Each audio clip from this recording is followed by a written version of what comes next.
Chris Brophy, musically obsessed. Chris Brophy, musically obsessed with vinyl CDs and cassettes. Chris Brophy, musically obsessed. Oh yeah! Greetings from Poughkeepsie. All right, we're closing in on December. Can't believe the holidays are upon us. Let me show you guys some vinyl that I picked up over the last month or so from trading and selling some of my own vinyl. So it's that constant ebb and flow of our collections. But what's cool about it is that it brings in some albums that maybe you're going to listen to more than other albums that you've sold or traded in. And I always feel that it makes my collection better. So here are some albums that have benefited from that process. So I found a Japanese pressing with the obi of the Monkees headquarters. And this is such a killer record. Every song is so good on here. One of my favorites is the deep cut Early Morning Blues and Greens. Love that. Huge Johnny Cash fan.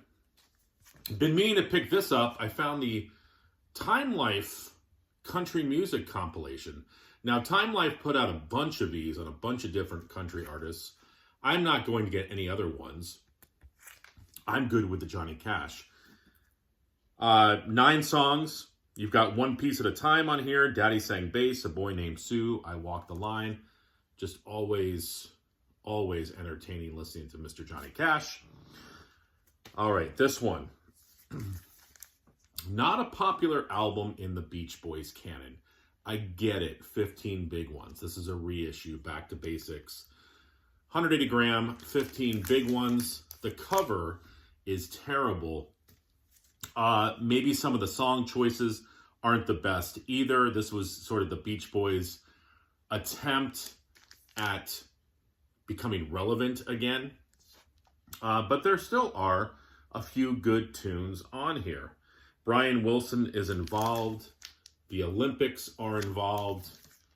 Not a very strong record, but still, as a Beach Boys fan, had to pick that up. Been spinning some Herbie Hancock. How about The Prisoner? This is such a great record. Side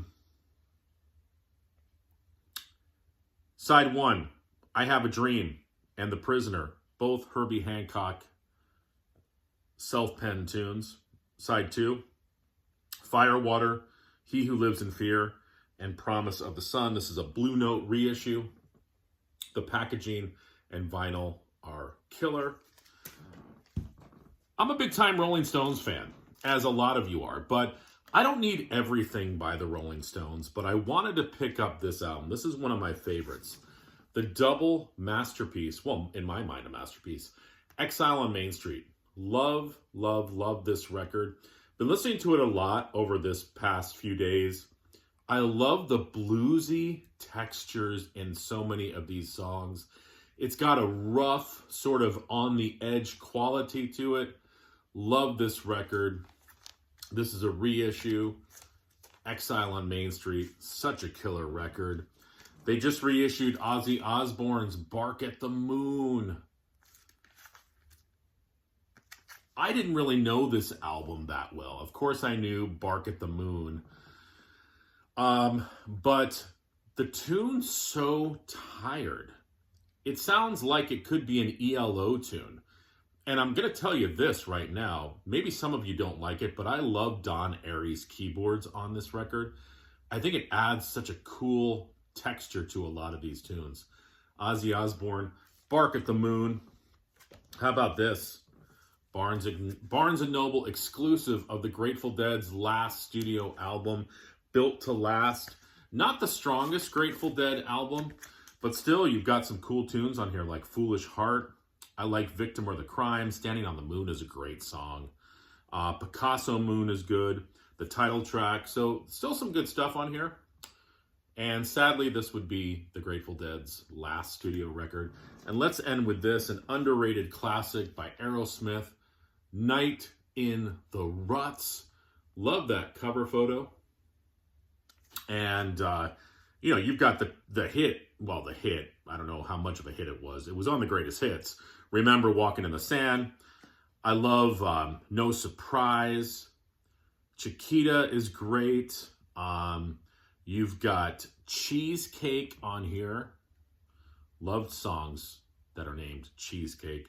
And Reefer Head Woman. Bluesy, bluesy, bluesy. Great album, underrated by Aerosmith, Night in the Ruts. What have you guys been listening to? Let me know in the comments below. Adios.